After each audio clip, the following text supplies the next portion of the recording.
Hi everybody, welcome back. I'm Jade Fish, and whether you're here for the stream or drifting in later to the VOD, I'm really glad you're here. In this little part of our ocean, it's just soft reading, quiet thoughts, and just floating around for a bit. It feels peaceful this morning. It's even raining outside for me today. So, before we go back to the story, I have a slightly embarrassing thing to tell you all. So, last stream, I forgot to press start streaming on YouTube. And so, technically, the stream doesn't exist. You did get the VOD. I didn't forget to record that in OBS. I remember that this time. But the actual stream, no, you didn't get that. I am so sorry. I promise that I will eventually get better at tech. Not my strong suit, but I promise I will. We're learning slowly. Very, very slowly. Another small update. I'll be skipping the next week and May 12th stream. I think that's the date. Let me check the calendar. Yeah, May 5th and 12th, there's not going to be any streams because of a family thing. But I'll be back on May 19th. So, yeah. And for the MCAT that I talked about last time, I'm still trying to figure out how I want to do the study with me streams. The idea is still there. It's not fully shaped yet though. But hopefully sometime next month or in June. I really want to do this. It's just trying to figure out how. Because the books I'm using might be copyrighted and I don't want to get copyright striked and all that. Whatever, I'll figure it out later. Eventually. So, for today, as always, until we finish this book, we'll be reading Pride and Prejudice by Jane Austen. Still using the physical copy because I love turning the pages. And we'll read for an hour or until I get tired. Just like last time. Last time we read chapters 13, 14, and 15, stopping right before chapter 16. So today is chapter 16 onward. Chapter 16, I already told you last time, seems like a little longer chapter than the others. So I hope it's good. I hope it's a good chapter. Like always, there's no strict goal, like I said. So there's no pressure at all. You can stay the whole time, drift in and out, throw this in the background. It's up to you. Okay, so before we start, what do you think of the story so far? Any characters that are interesting? Anything you want to talk about for what you think will happen later on? I want to talk about Mary, a side character. At most, she's just there in the story, maybe giving one or two opinions when asked. She seems to enjoy the piano, but according to the narrator, it's because she's not as beautiful as her sister, so she wants to be the most accomplished. Which is kind of it's valid. She probably put in so much work to be accomplished, and then she deserves that recognition. But I hate that it's implied or outright stated that she became accomplished because she's not pretty. That shouldn't matter. And I hate that the narrative implied that.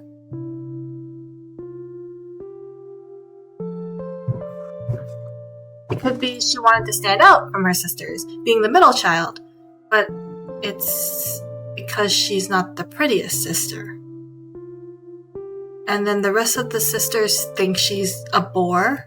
Well, mainly Lydia, because she's the most opinionated and she's the one who said it, but still, it's a little much, I think. Okay, something else that's been on my mind is, do you like reading consistently like this, a little at a time? Or do you want me to switch things up? Because as much as I wanted to finish one book before starting the stream of another book, I'm worried that you might get bored. It's okay, right? You don't mind? Well, please leave a comment telling me, because this has been like weighing on me a little bit, so I just wanted to know. If there's nothing, then I'll just keep going. But I'd still like to know your opinion. Anyway, once I start reading, I'll mostly focus on the story. I might pause here and there to give my reactions, or think out loud, or check in the chat if there's any chat. Overall, this is a calm stream, so feel free to relax, study, draw, or just float around with me for a bit. Alright. Let's drift back into the story. This is Pride and Prejudice, starting by Jane Austen, starting at Chapter 16. Chapter 16. As no objection was made to the young people's engagement with their aunt, and all of Mr. Cullen's scruples of leaving Mr. and Mrs. Bennet for a single evening during his visit were most steadily rested, the coach conveyed him and his 5 cousins at a suitable house to Marytown, and the girls had the pleasure of hearing, as they entered the drawing room, that Mr. Wickham's had accepted their uncle's invitation, and was then in the house. When this information was given, and they had all taken their seats, Mr. Cullen was at leisure to look around him and admire, and he was so much struck with the size and furniture of the apartment that he declared he might almost have supposed himself in all summer breakfast parlor at Rosings, a comparison that did not at first convey much gratification, but when Miss Phillips understood from him what Rosings was, and who was its proprietor, when she had listened to the description of only one of Lady Athens' drawing rooms, and found that the chimney piece alone had cost £800, he felt all the force of the compliment, and would hardly have resented a comparison with the housekeeper's room. In describing to her all the grandeur of Lady Catherine and her mansion, with occasional digressions in praise of its own humble abode and the improvements it was receiving, he was happily employed until the gentlemen joined them, and he found in Miss Phillips a very attentive listener, whose opinion of his own conscience increased with what she heard, and who resolving to retail it all among her neighbors as soon as she could. The girls, who could not listen to their cousin, and who had nothing to do but to wish for an instrument, and examine their own indifferent imitations of china on the mantelpiece, intervention was awaiting appeared very long. It was over at last, however. The gentlemen did approach, and when Mr. Wickham's walked into the room, Elizabeth felt that she had neither been seeing him before, nor thinking of him since, with the smallest degree of unreasonable admiration. The officers of the shire were in general a very creditable, gentlemanlike set, and the best of them were present at the party.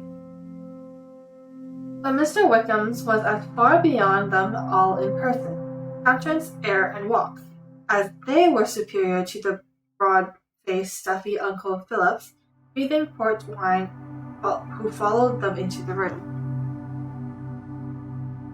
Mr. Wickham was the happy man towards whom almost every female eye was turned, and Elizabeth was the happy woman by whom he finally seated himself. and the agreeable manner in which he immediately fell into conversation, though it was only on its being a wet night, and on the probability of a rainy season, made her feel that the commonest, dullest, and most threadbare topic might be rendered interesting by the skill of the speaker. But such rivals for the notion of the fair as Mr. Wickham's and officers, Mr. Cullen seemed likely to sink into insignificance.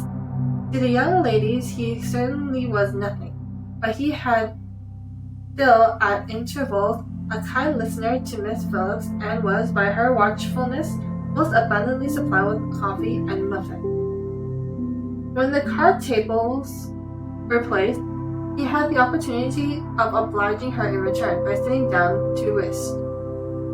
"I know little of the game at present," said he, "but I shall be glad to improve myself, for in my situation in life." Miss Phillips was very thankful for his compliance, but could not wait for his response. Mr. Wickham did not play at whist, and with ready delight was he received at the other table between Elizabeth and Lydia. At first there seemed danger around Lydia engrossing him entirely, for she was a most determined talker, but being likely extremely fond of lottery tickets, he soon grown too much interested in the game, too eager in making bets and exclaiming after prizes, to have attention for anyone in particular. Allowing for the common demands of the game, Mr. Wickham was therefore at leisure to talk to Elizabeth, and she was very willing to hear him, though what she chiefly wished to hear, he could not hope to be told the history of his acquaintance with Mr. Darcy. She dared not even mention that gentleman. Her curiosity, however, was unexpectedly relieved. Mr. Wickham began to subject himself. He inquired how far Netherfield was from Marytown, and after receiving her answer, added in a hesitant manner how long Mr. Darcy had been staying there. "About a month," said Elizabeth, and then, unwilling to let the subject drop, added, "He is a man of very large property in Derbyshire, I understand." "Yes," replied Wickham. "His estate there is a noble one. A clear £10,000 per annum. You could not have met with a person more capable of giving you certain information on the head than myself, for I have been connected with his family in a particular manner from my infancy." Elizabeth could not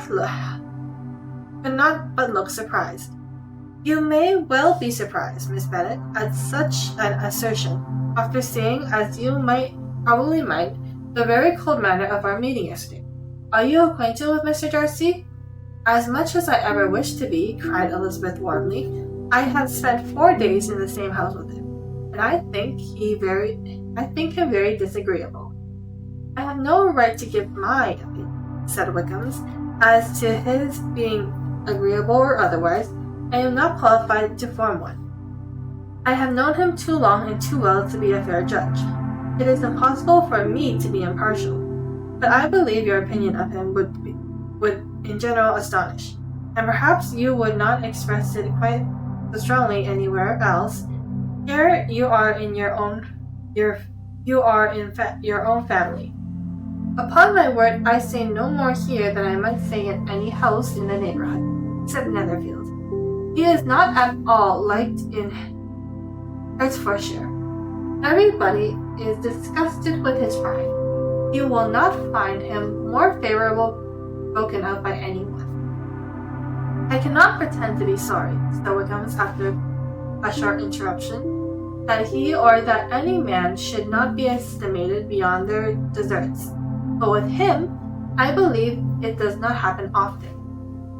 The world is blinded by his fortune and consequence, or frightened by his high and imposing manners, and sees him only as he chooses to be seen. I should take him, even on my slight acquaintance, to be an ill-tempered man." Wickham only shook his head. "I wonder," he said, at the next moment of speaking, "whether he is likely to be in this country much longer." "I do not know at all. but I heard nothing of his going away when I was in Netherfield. I hope your plans in favor of the Shire will not be affected by his being in the neighborhood. Oh no, it is not me to be driven away by Mr. If he wishes to avoid seeing me, he must go. We are not on friendly terms, and it always gives me pain to meet him, but I have no reason for avoiding him, but what I might proclaim to all the world. I sense a very great ill usage, and most painful regrets at his being what he is. His father, Miss Bennet, the late Mr. Darcy, was one of the best men that ever breathed, and the truest friend I ever had. And I can never be in company with this Mr. Darcy without being grieved to the soul by 1,000 tender recollections. His behavior to myself has been scandalous, but I verily believe I could forgive him and anything and everything, rather than his disappointing the hopes and disgracing the memory of his father. Elizabeth found the interest of the subject increase, and listened with all her heart, but the delicacy of it prevented further inquiry. Mr. Wickham began to speak of more general topics, Marytown, the neighborhood, the society, appearing highly pleased with all that he had yet seen, and speaking of the latter especially with gentle but very intelligent gallantry. It was the prospect of constant society and good society, he added, which was my chief inducement to enter the Shire. I knew it to be a respectable, agreeable corpse, and my friend Denny tempted me further by his account of their present quarters, and the very great attention to an excellent acquaintance Marytown had procured for them. Society, I own, is necessary for me. I have been a disappointed man, and my spirits will not bear solitude. I must have employment in society. A military life is not what I was intended for, but circumstances have now made it eligible. The church ought to have been my profession. I was brought up for the church, and I should at this time have been in possession of a most valuable living, had it pleased the gentleman we were speaking of just now. Indeed, yes, the late Mr. Darcy bequeathed me the next presentation of the best living in his gift. He was my godfather and excessively attached to me. I cannot do justice to his kindness. He meant to provide me ample, and though he had done it, but when the living fell, it was given elsewhere. Good heavens, cried Elizabeth, but how could that be? How could his will be disregarded? Why did you not see legal redress? There was just such an informality in the terms of the bequest as to give me no hope from the law. A man of honor cannot have doubted the intentions, but Mr. Darcy chose to doubt it, or to treat it merely conditional recommendation, and to assert that I had forfeited all claim to it by extravagance, imprudence, and short anything or nothing. Certain it is that the living became vacant 2 years ago, exactly as I was of an age to hold it, and that it was given to another man. And no less certain is it that I cannot excuse myself of having really done anything to deserve to lose it. I have a warm, unguarded temper, and I may perhaps have something spoken of my opinion of him and to him too freely. I can recall nothing worse, but the fact is that we are very different sorts of men, and that he hates me. This is quite shocking. He deserves to be publicly disgraced. Some time or other he will be, but it is not by me. Till I forget his father, I cannot defy or expose him.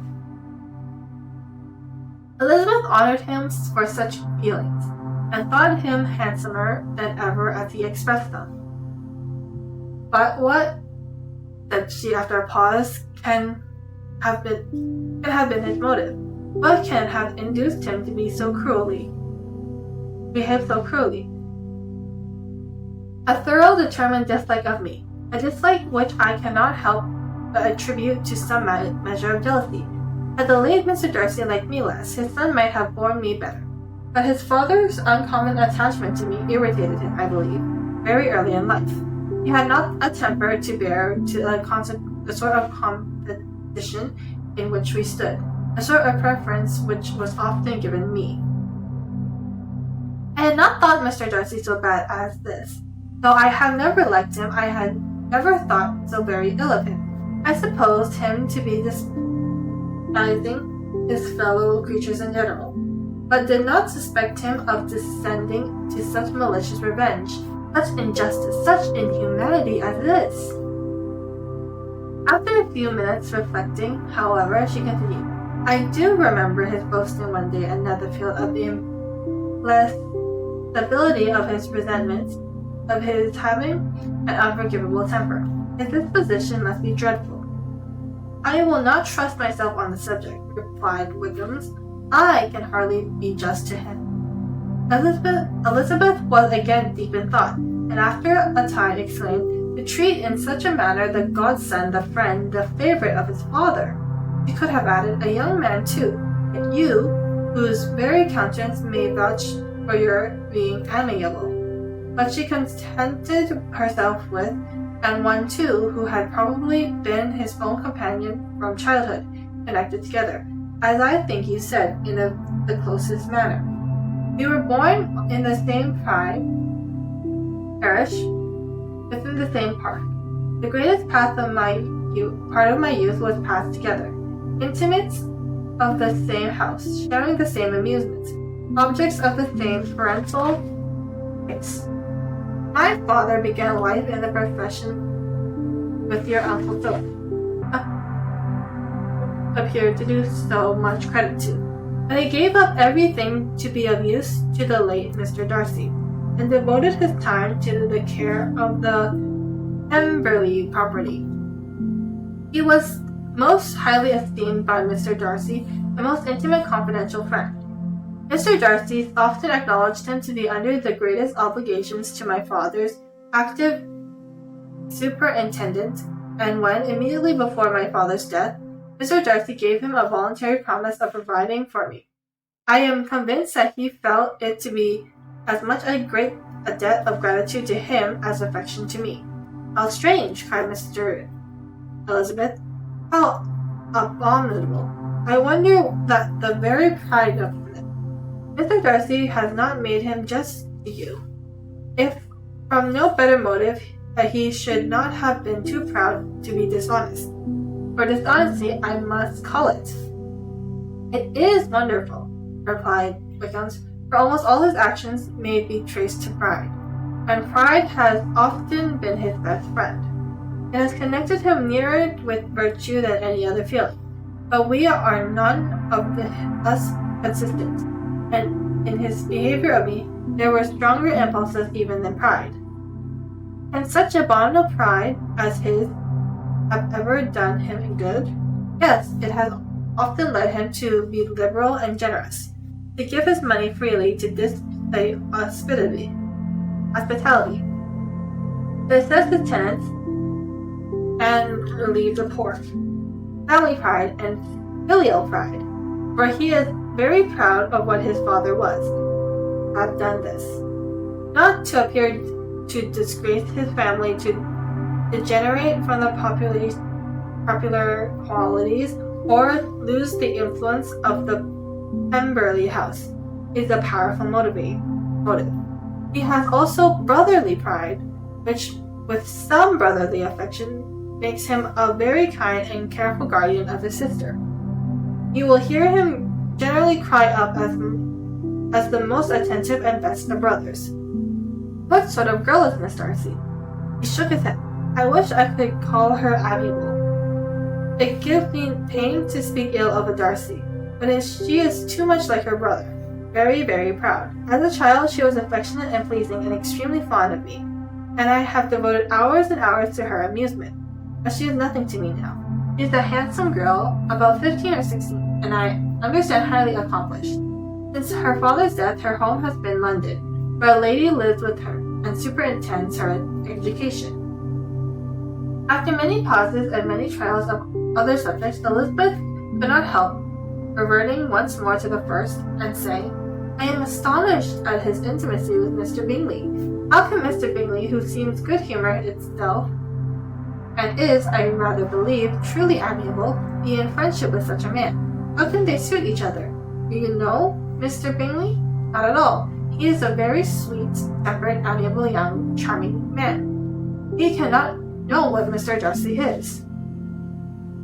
Probably not. But Mr. Darcy can please where he chooses. He does not want ability. He can be conversable partner, companionship, if he thinks it is worth his value. Though amongst those who are at his equals in consequence, he is a very different man from what he is to the less prosperous. His pride never deserts him.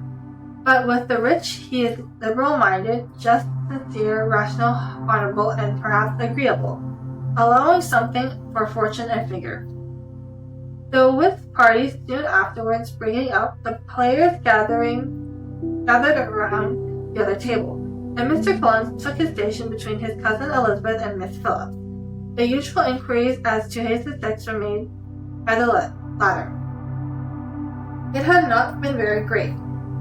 He had lost every point, but when Miss Phillips began to express her concern thereupon, he assured her with much earnest gravity that it was not the least important, that he considered the money as a mere trifle, and begged she would not give herself unease. I know very well, madame, said he, that when persons sit down to a card table, they must take their chance with these things. And happily I am not in such circumstances as to make 5 shillings any object. There are undoubtedly many who could not say the same, but thanks to Miss Lady Catherine de Bourgh, I am removed far beyond the necessities of regarding little matters. Mr. Wickham's attention was caught, and after observing Mr. Collins for a few minutes, he asked Elizabeth in a low voice whether her relations were very intimately acquainted with the family of de Bourgh. Lady Catherine de Bourgh, he replied, has very lately given him a living. I hardly know how Mr. Collins was first introduced to her notice, but he certainly has not known her long.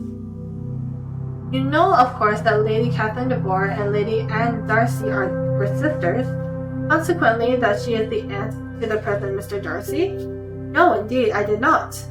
I knew nothing at all of Lady Catherine's connection. I never heard of her existing till the day before yesterday. Her daughter, Miss de Bourgh, will have a very large fortune, and it is believed that she and her cousin will unite the 2 estates. This information made Elizabeth smile, but she thought of poor Miss Bingley. Vain, indeed, must be all her attention. Vain and useless her affection for her sister and her praises of himself, if he were already destined to another. Mr. Collins, said she, speaks highly both of Lady Catherine and her daughter, but some particulars that he has related of her ladyship, I suspect strategy misleads him, and that in spite of her being his patroness, she is an arrogant, conceited woman. I believe her to be both in great degree, said Wickham's. I have not seen her for many years, but I remember that I never liked her, and that her manners were dictatorial and insolent. She has a reputation of being remarkably sensible and clever, but I rather believe she derives part of her ability from her rank and fortune, part of her authoritative manner, and the rest from the pride of her nephew, who chooses that every one connected with him should have an understanding of the first class. Elizabeth allowed that he had given a very rational account of it, and they continued talking together with mutual satisfaction till supper put an end to the cards, and give the rest of the ladies a share of Mr. Wickham's attention. There could be no conversation in the noise of Mrs. Phillips's supper-room party, but his manner recommended him to everybody. Whatever he said was said well, and whatever he did, ungracefully. Elizabeth went away with her head full of him. She could think of nothing but Mr. Wickham, and of what he had told her, all the way home. But there was not time for her to even mention his name as they went. but neither Lydia nor Mr. Collins were once silent. Lydia talked incessantly of lottery tickets, of the fish she had lost and the fish she had won, and Mr. Collins, in describing the stability of Mr. and Mrs. Phillips, protesting that he did not in the least disregard his losses at whist, and enumerating all the dishes at supper, and repeatedly fearing that he confounded his cousins, had more to say than he could well manage before the carriage stopped at Longbourn House. So, what do y'all think? I think Mr. Wickham's is laying it on thick. I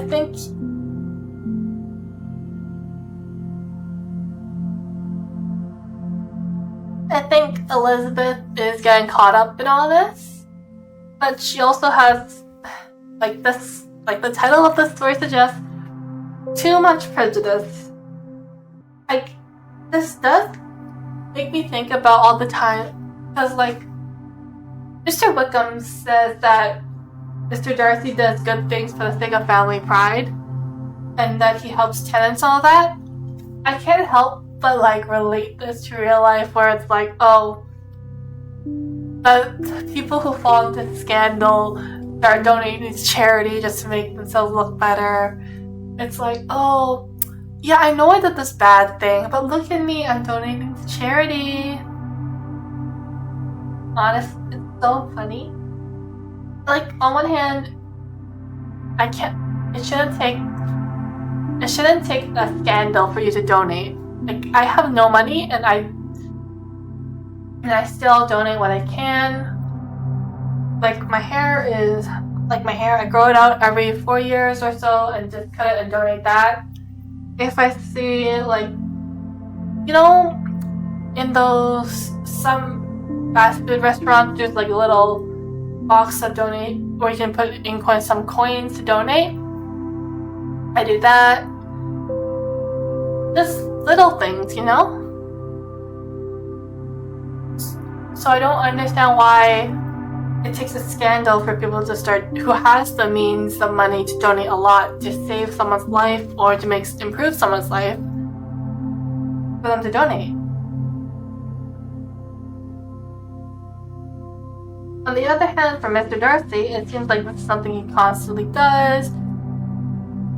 So that's the difference. But it's a small enough connection that my brain latched onto it, Anyways, back to the story. Chapter 17. Elizabeth related to Jane the next day what had passed between Mr. Wickham and herself. Jane listened with astonishment, concern. She knew not how to believe that Mr. Darcy could be so unworthy of Mr. Bingley's regard, and yet it was not to her nature to question the veracity of a young man of such amicable appearance as Wickham's. The possibility of his having really endured such unkindness was enough to interest all her tender feelings, and nothing therefore remained to be done, and to think well of them both, to defend the conduct of each, and throw into account of accident or mistakes that could have been otherwise explained. They have both, said she, been deceived, I dare say, in some way or other, whether we form no idea. Interested people have been misrepresented each to the other. It is, in short, impossible for us to conjure the cause or circumstances which may have alienated them, without actually blame on either. Very true indeed. And now, my dear Jane, what have you got to say on behalf of the interested people who probably been concerned in the business? Did you clear them too, or we shall be obliged to think ill of somebody? Laugh as much as you choose, but you will not laugh at me out of my opinion, my dearest Lizzie. You but consider in what a disgraceful light it places Mr. Darcy. He treated his father's favourite in such a manner, one whom his father had promised to provide for. It is impossible. no man of common humanity, no man who had any value for his character, could be capable of it. Can his most intimate friends be so excessively deceived by him? Oh, no. I can much more easily believe Mr. Bingley being imposed on than that Mr. Wickham should invest such a history of himself as he gave me last night.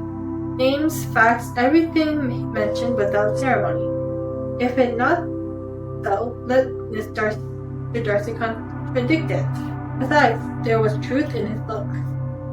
It is difficult indeed. It is distressing. One does not know what to think. I beg your pardon, one knows exactly what to think.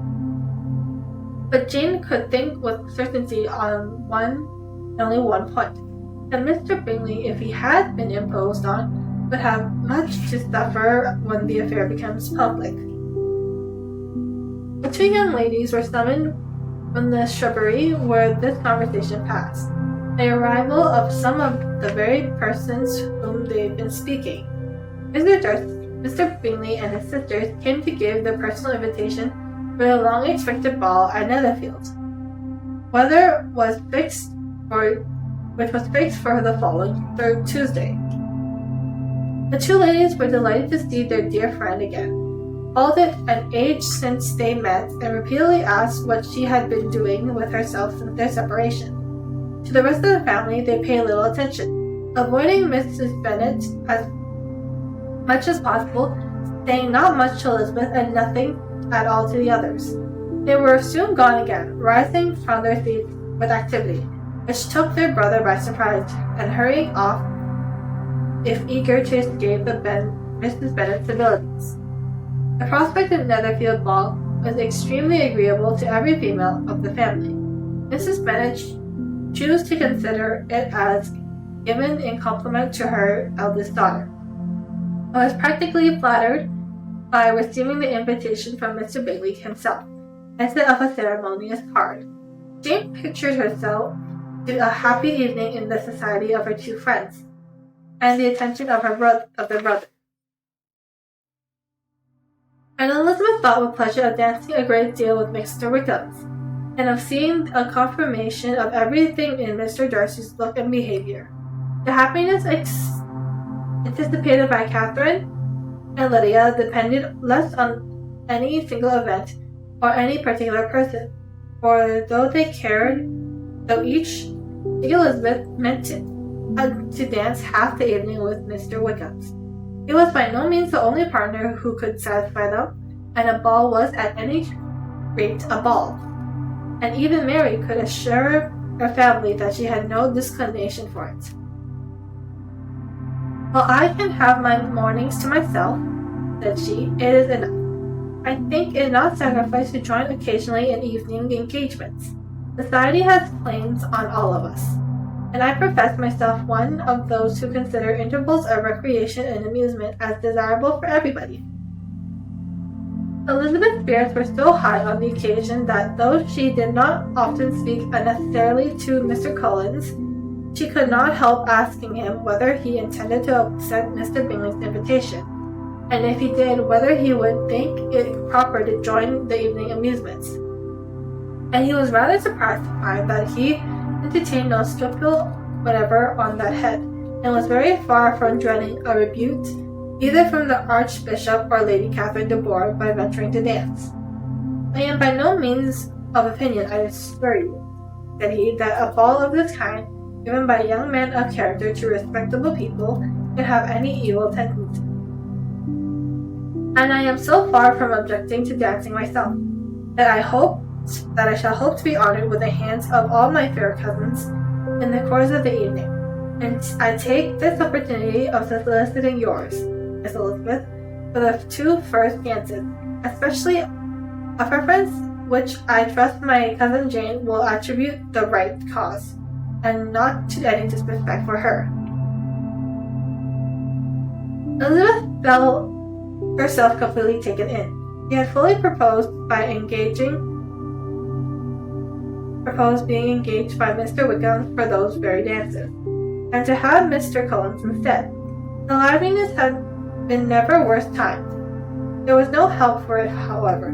Mr. Wickham's happiness and her own was were forced delayed a little longer, and Mr. Cullen's proposal accepted with as good a grace as she could. She was not the better pleased with his gallantry from the idea of the suggestion of something more. It now first struck her that she was selected from among her sisters as worthy of being the mistress of Hunsford's parsonage, and of assisting to form a cordial table at Rosings, in the absence of more eligible visitors. The idea soon reached the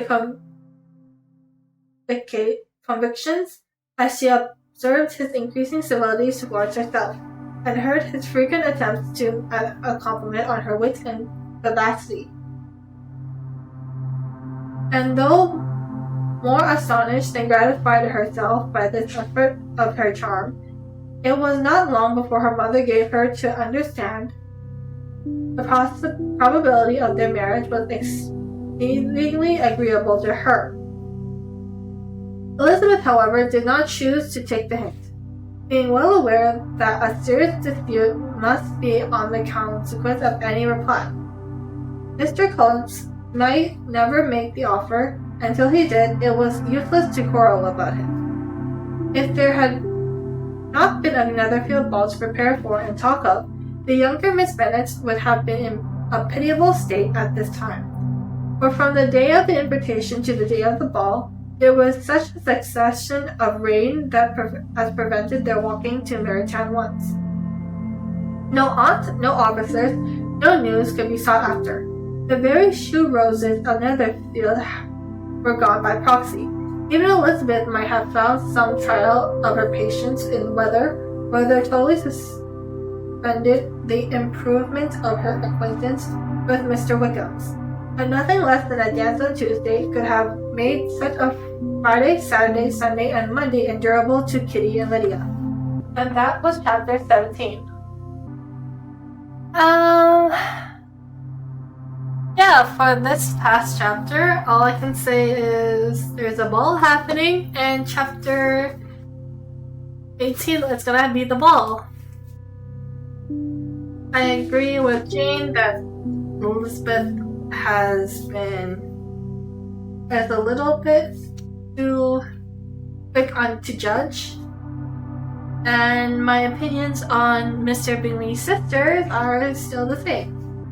They don't like anyone who isn't handsome, quote unquote, enough for them.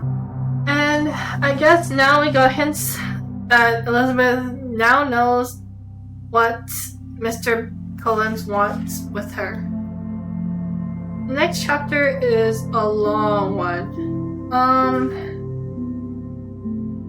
God, 12 pages long? 12, 13 pages long? I think I'm gonna take a water break between these, but we'll figure it out when we get there. Chapter 18. Till Elizabeth entered the drawing room at Netherfield and looked in vain for Mr. Wickham's among the clusters of reddened coats there assembled, a doubt of his being present had never occurred to her. The certainty of meeting him had not been checked by any of those recollections that might not unreasonably have alarmed her. She had dressed more than usual care, and prepared in the highest spirits for the conquest of all that remained unsubdued of his heart, trusting that it was not more than might be wont in the course of the evening.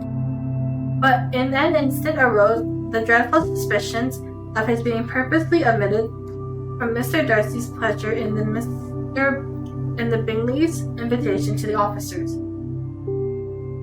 Though this was not exactly the case, the absolute fact of his absence was pronounced by his friend Mr.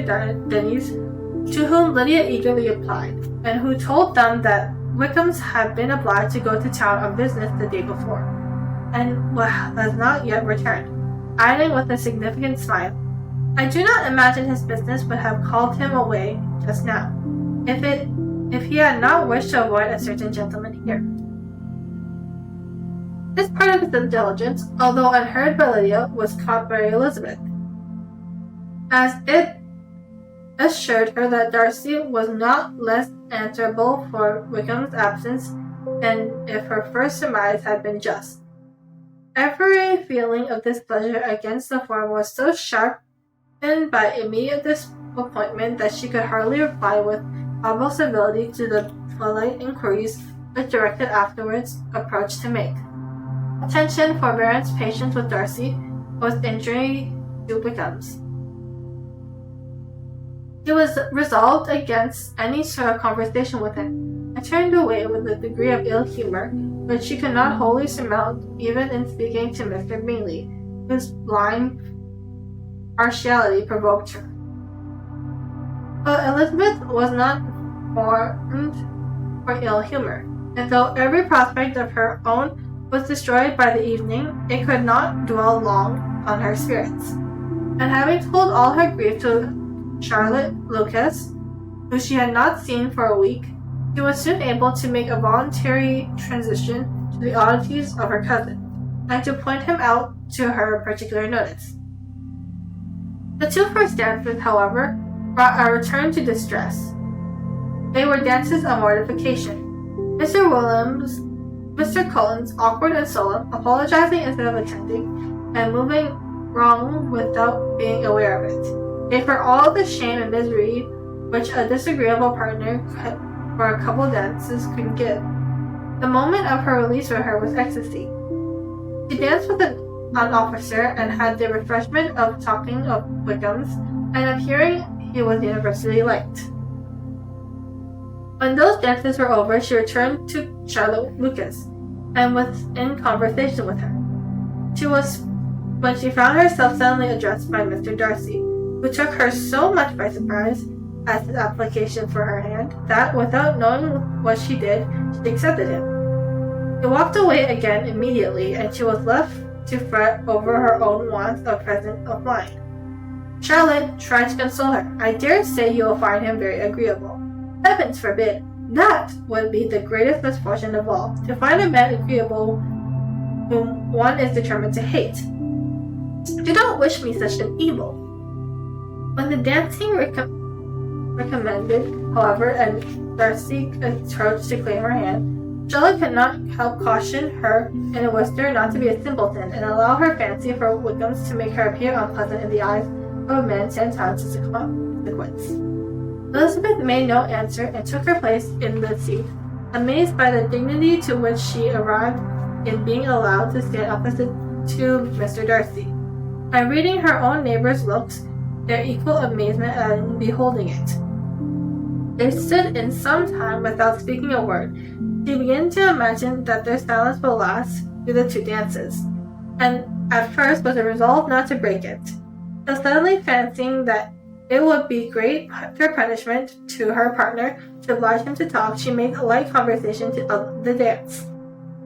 He replied, and was again silent. After a pause of some minutes, she addressed him a second time with, "It is your turn to say something, Mr. Darcy. I talked about the dance, and you ought to make some kind of remark on the size of the room, or the number of couples." He smiled, and assured her that whatever she wished him to say would be said. "Very well. That reply will do for the present. Perhaps by and by I may observe that private halls are much pleasanter than public ones. But now we must be silent. Do you wish by rule then, while you are dancing? You talk by rule then while you are dancing? Sometimes one must speak a little, you know. It will look odd to be entirely silent for half an hour together. And yet, for the advantage of some, conversation ought to be arranged so as they may have the trouble of saying as little as possible.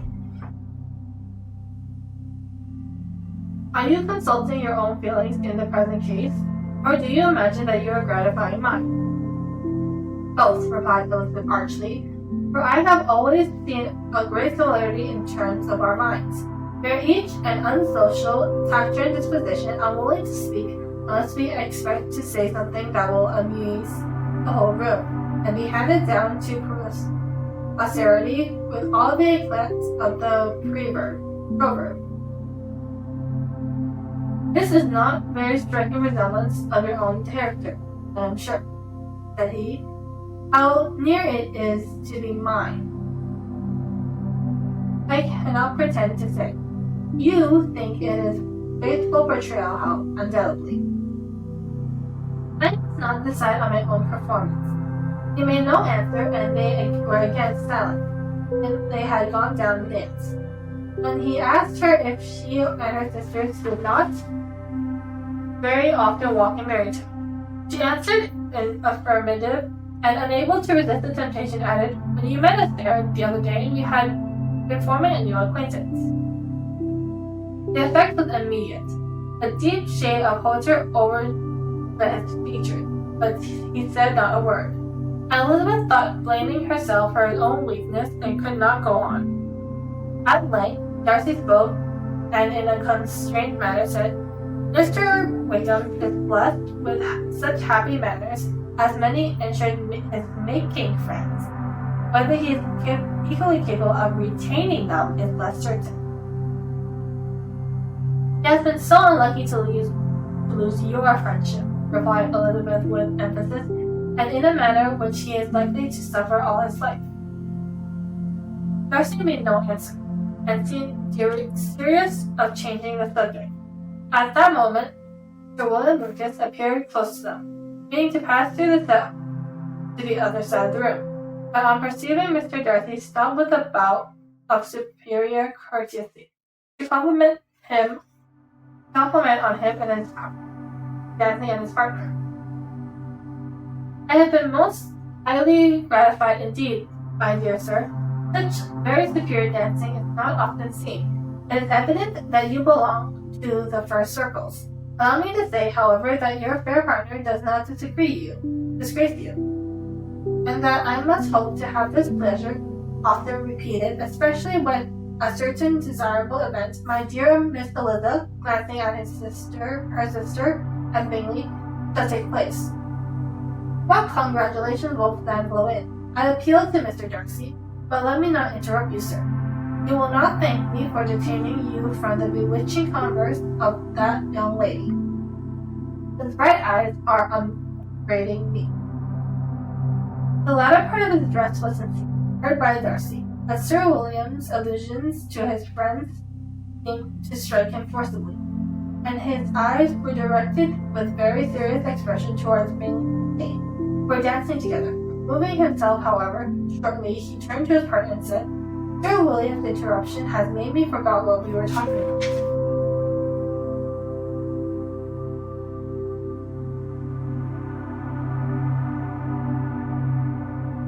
"I do not think we were speaking at all." Sir Williams could not have interrupted any two people in the room who had less to say for themselves. "We have tried 2 or 3 subjects already without success, and what we are to talk of next I cannot imagine. What about you? What think you of books?" he said, smiling. "Books? Oh no. I am sure we never read the same, or not with the same feeling. I am sorry you think so, but if there be the case, there can at least be no want of subject. We can compare our different opinions. No, I cannot talk of books in a ballroom. My head is always full of something else." "The present always occupies you in such scenes, does it?" he said with a look of doubt. "Yes, always," without knowing what she said, for her thoughts had wandered far from the subject, as soon afterwards appeared by her sudden exclamation. "I remember hearing you once say, Mr. Darcy, that you hardly ever forgive. That your resentment once created was unappeasable. You are very cautious, I suppose, as to it being created?" "I am," he said with a firm voice. "And never allow yourself to be blinded by prejudice. I hope not." It is particularly incumbent on which who had never been their opinion to be secure of judging properly at first. "May I ask what these questions tend to?" "Merely an illustration of your character," he said, endeavoring to shake off her gravity. "I'm trying to make it out." "And what is it, your success?" She shook her head. "I do not get on at all. I hear such different accounts of you, it puzzles me exceedingly." "I can readily behave," answered he greatly, that reports may vary greatly with respect to me, and I could wish, Miss Bennet, that you were not to judge my character at the present moment, as there is reason to fear that the performance would reflect no credit on either. But if I do not take your likeness now, I may never have another opportunity. I would by no means suspend any pleasure of yours, he replied coldly. He said no more, and they went down on other dance and parted in silence, on each side dissatisfied, though not to an equal degree, for in Darcy's breast there was a tolerable, powerful feeling towards her, but soon procured her pardon, and directed all his anger against another. They had not long separated when Miss Bingley came towards her with an expression of civil disdain, thus accosted her. So, Miss Eliza, I heard you are quite delighted with George Wickham's. Your sister has been talking to me about him and asking me 1,000 questions. And I find that the young man forgot to tell you amongst his communications that he was the son of old Wickham's, the late Mr. Darcy's steward. Let me recommend you, however, as a friend, not to give implicit confidence to all his assertions, for as to Mr. Darcy using him ill, it is perfectly false.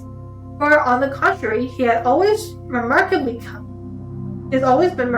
kind to him, though George Wickham's had treated Mr. Darcy with the most infamous manner.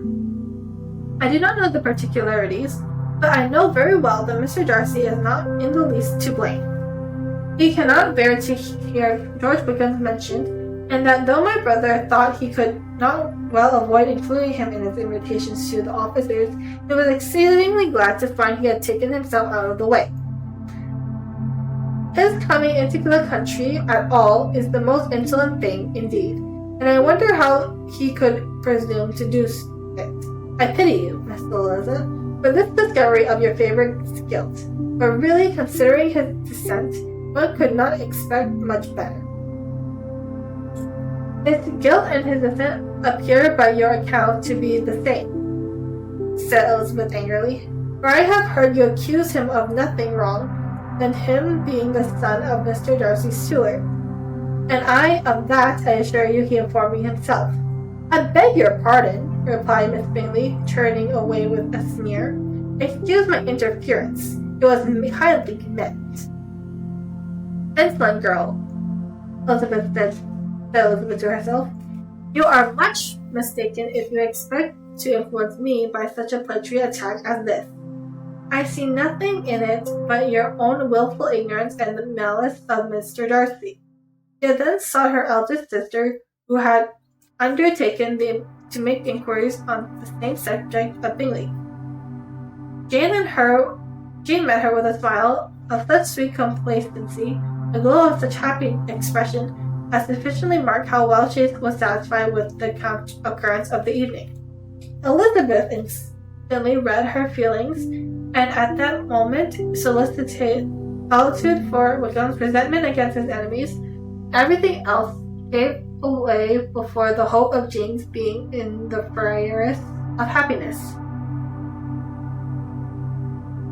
I want to know, said she, with a countenance no less smiling than her sister, what you have learned about Mr. Wickham's.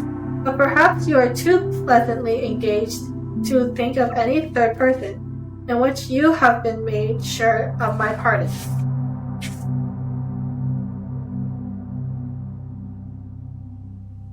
No, replied Jane. I have not forgotten him, but I have nothing satisfactory to tell you. Mr. Bingley does not know the whole of his history, and is quite ignorant of the circumstances which the principality offended Mr. Darcy, but he will vouch for the good conduct, the probity and honour of his friend, and is perfectly convinced that Mr. Wickham's had deserved much less attention from Mr. Darcy than he received. I am sorry to say that by his accounts, as well as his sister, Mr. Darcy is by no means a respectable young man. I'm afraid he has been very imprudent and has deserved to lose Mr. Darcy's disgrace.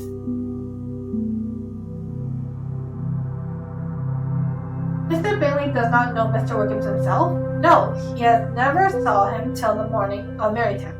This account, then, is what he has received from Mr. Darcy. I am perfectly satisfied. But what does he say of the living?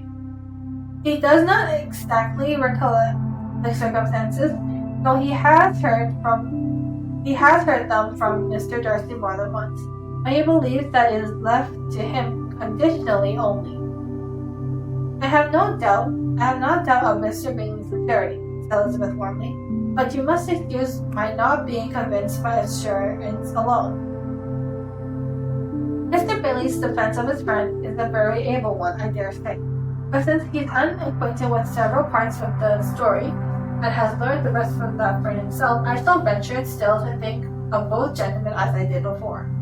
He then changed the discourse to one more gratifying of each, and once there could be no difference in sentiments, Elizabeth listened with delight to the happy, though modest hopes which Jane entertained of of Bingley's regard, and said all in her power to heighten her confidence in it. On their being joined by Mr. Bingley himself, Elizabeth withdrew to Miss Lucas, to whose inquiry after the pleasantness of her last partner she had scarcely replied, before Mr. Collins came up to them and told her with great exuberance that he had just been so fortunate as to make a most important discovery. I have found, he said, by a singular accident, that there is now in the room a near relation of my patroness. I happened to overhear the gentleman himself mentioning to the young lady who does the honor of this house the name of his cousin, Miss de Bourgh, and of her mother, Lady Catherine. How wonderfully these sorts of things occur. Who would have thought of my meeting with perhaps a nephew of Lady Catherine de Bourgh in this assembly? I am most thankful that the discovery is made in time for me to pay my respects to him, which I am now going to do.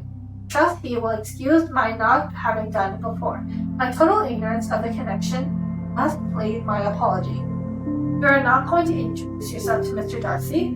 Indeed I am. I shall entreat his pardon for not having done it earlier.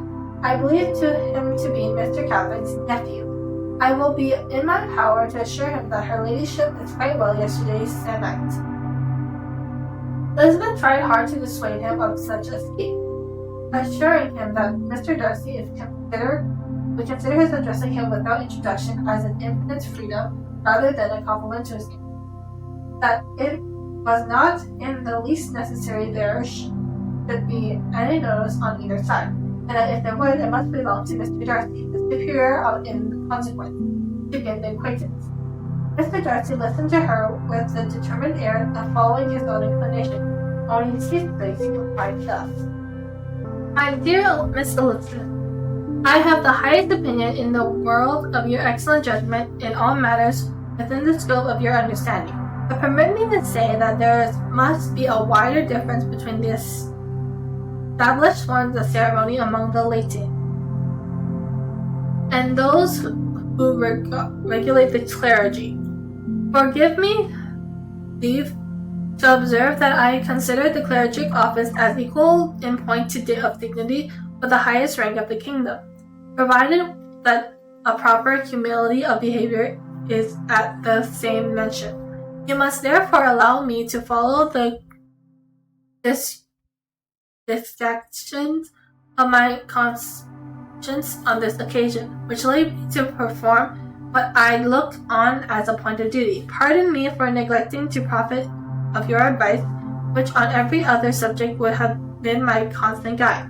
Though in this case before us, I must consider myself fitting up by education and habituality to decide on what is right in a young lady like yourself. And with a low bow, he left her to attack Mr. Darcy, whose reception of his advances he eagerly watched, and his astonishment at being so addressed was very evident. Her cousin prefaced his speech with a solemn bow, and though she could not hear a word of it, she felt as if she was hearing it all, and saw the motion of the lips the words apology, Hunsford, and Lady Catherine de Bourgh. It vexed her to see him expose himself to such a man. Mr. Darcy was eyeing him with unrestrained wonder, and when at last Mr. Collins allowed him time to speak, but with an air of distant civility. Mr. Collins, however, was not discouraged from speaking again, and Mr. Darcy's contempt seemed abundantly increasing with the length of his second speech. And at the end of it, he only made him a slight bow and moved away. Mr. Collins then returned to Elizabeth. "I have no reason, I assure you," he said, "to be dissatisfied with my reception." Mr. Darcy seemed much pleased with the attention. He answered me with uttermost civility and paid me the greatest compliment by saying he was so well convinced of Lady Catherine's discernment as to be certain she could never bestow a favor unworthy.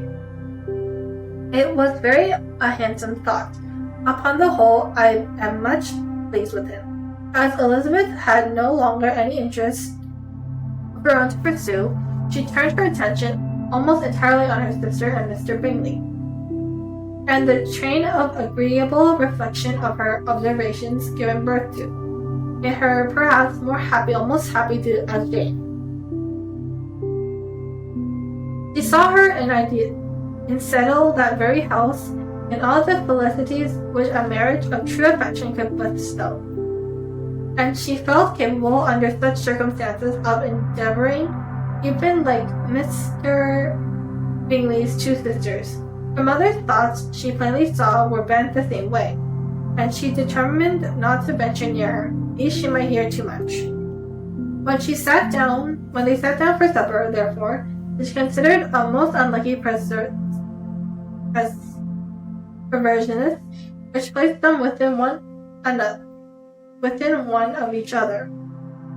And deeply she was vexed to find that her mother was talking to that one person, Lady Lucas, freely, openly, and of nothing else but her expectation of Jane would be soon married to Mr. Bingley. It was an animating subject, and Mrs. Bingley Bennet seemed incapable of fatigue while enumerating the advantages of the match. This being such a charming young man, and so rich, and living but 3 miles from them, were the first points of self-gratulations, and then it was such a comfort to think of how fond the two sisters were of Jane, and to be certain of they must desire the connection as much as she could do. It was, moreover, such a promising thing for her younger daughters, as Jane's marrying so greatly must throw them in the way of other rich men. And lastly, it is so pleasant at her time of life to be able to consign her single daughters to the care of their sister, that she might not be obliged to go into company more than she liked. It was necessary to make this circumstance a great matter of pleasure, because on such occasion it is the etiquette, but no one was less likely than Miss Bennet to find comfort in staying at home at any period of her life. He concluded with many good wishes with Lady Lucas might soon be equally fortunate, though evidently the triumph believing there was no chance of it. In vain did Elizabeth endeavour to check the rapidity of her mother's words, or persuading her to describe her felicity in a less audible whisper, for to her inexpressible vexation she could perceive that the chief of it was overheard by Mr. Darcy, who sat opposite. Her mother only scolded her for being nonsensical. "What is Mr. Darcy to me, pray, that I should be afraid of him? I am sure we owe him no such civility as to oblige to think nothing he might not like to hear." "Heaven's sake, madame, speak lower. What advantage could it be to you to offend Mr. Darcy? You will never recommend yourself to his friend by doing so." Nothing she could say, however, had any influence. Her mother would talk of her views in such the same intelligible tone. Elizabeth blushed and blushed again with shame and vexation. She could not help frequently glance her eye at Mr. Darcy, though every glance convinced her of what she dreaded. For she was not looking at her mother, For though he was not looking at her mother, she was convinced that his attention was invariably fixed by her. The expression of his face changed gradually from indignant contempt to a composed, steady gravity. At length, however, Miss Bennet had no more to say, and Lady Lucas, who had long yawned at the repetition of delights which she saw no likelihood of sharing, had left to the comforts of cold ham and chicken. Elizabeth now began to revive. And not long was the interval of tranquillity when supper was over, singing and talking of, and she had the mortification of seeing Larry, after a very little entry, preparing to oblige the company. By many significant looks and silent entries did she endeavor to prevent such a proof of complacency, but in vain. Mary could not understand them. Such an opportunity was delight to her, and she began her song. Elizabeth's eyes were fixed on her most pitiful sensations, and she watched her progress through several stanzas with an impatience that was rarely ill rewarded as their close. For Mary, on receiving amongst the thanks of the table the faint hope that she might be prevailed on to favor them again. After the pause of a half minute began another.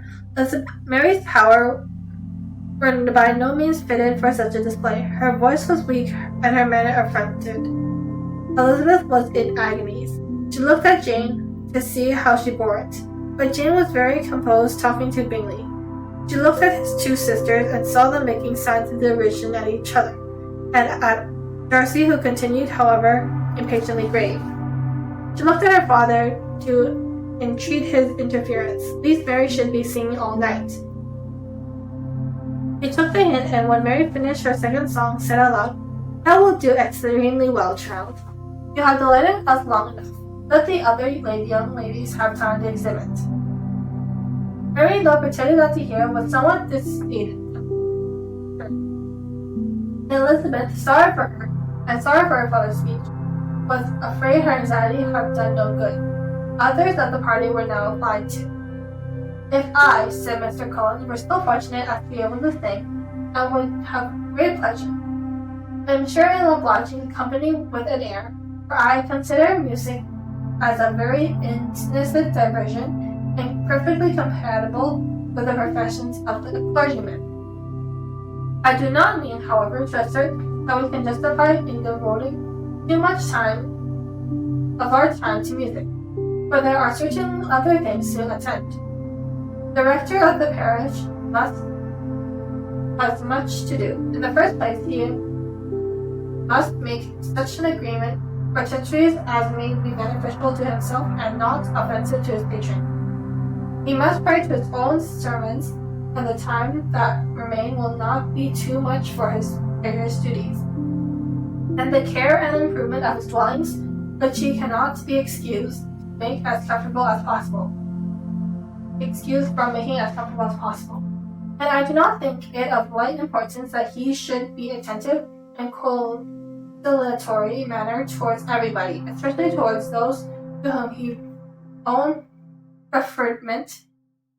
I cannot acquit him that duty, nor could I think well of the man who should omit an occasion of testifying his respect towards anybody connected with the family." And with a bow to Mr. Darcy, he concluded his speech which had been spoken so loud to be heard with half the room. Many stared, many smiled, but no one looked more amused than Mr. Bennet himself, while his wife seriously commended Collins for having spoken so sensibly, and observed in half a whisper to Lady Lucas that he was a remarkably clever, good, kind young man. To Elizabeth it appeared that her family had made an agreement to dispose themselves as much as they could during the evening. It could have been impossible for them to play their parts with more spirit or finesse, or success. And happy did she think it for Miss Bingley and her sister that some of the exhibition had escaped his notice, and that his feelings were not of a sort to be much distressed by the folly which he must have witnessed. That his two sisters and Mr. Darcy, however, to have such an opportunity to ridicule her relations was bad enough. She could not determine whether the silent contempt of the gentlemen or insolent silence of the ladies were not intolerable. The rest of the evening brought her little amusement. She was tested by Mr. Collins, who continued most perseveringly by her side, and though he could not prevail her to dance with him again, put it out of her power to dance with others. In vain did she entreat him to stand up with somebody else, and offered to introduce him to any young lady in the room. He assured her that as to dancing, he was perfectly indifferent to it, that his chief objection was to by delicate attention to recommend himself to her, and that he should therefore make a point of remaining close to her the whole evening. There was no arguing on such a project. She owed her greatest relief to her friend Miss Lucas, who often joined them and good-naturedly engaged Mr. Collins in conversation herself. She was at least free from the offence of Mr. Darcy further notice, though often standing within the same short distance of her when disengaged. He never came near enough to speak. He felt it to be probable consequence of her allusions to Mr. Wickham and rejoicing. The Lombard party were the last of all company to depart. A maneuver of Miss Bennet, who had to wait for their carriage a quarter of an hour after everyone else was gone, which gave them time to see how heartily they wished to await by some of the families.